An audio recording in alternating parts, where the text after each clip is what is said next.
আশা করি সবাই ভালো আছেন। আজকে আপনাদেরকে দেখাবো একটি অসুস্থ কুকুরের সুস্থ হয়ে ওঠার গল্প।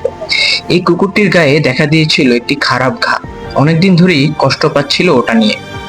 তাকে দেওয়া হয়েছে এই আইভারমেকটিন গ্রুপের একটি ওষুধ, যা ত্বকের প্যারাসাইট যেমন মাইট বা ফাঙ্গাল ইনফেকশনের বিরুদ্ধে কার্যকর। সাথে ব্যবহার করা হয়েছে অ্যান্টিসেপটিক পাউডার, যাতে ইনফেকশন না বাড়ে এবং দ্রুত শুকিয়ে আসে। এই কুকুরের ইনজেকশনটি একটি পরিমাণ মতো প্রতিনিয়ত দিতে হয় এবং সেটা অভিজ্ঞ লোক দ্বারা আপনাকে প্রতিদিন দিতে হবে। তো পরিষ্কার পরিচর্যা আর ঠিকঠাক ওষুধে এখন ও অনেকটা ভালো। মনে রাখবেন, রাস্তার প্রাণীরাও যত্ন পেলে সুস্থ হয়ে উঠতে পারে।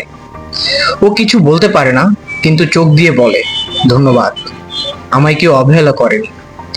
এই ছোট্ট ভালোবাসার কাজগুলোই বদলে দিতে পারে একটা জীবনের গল্প।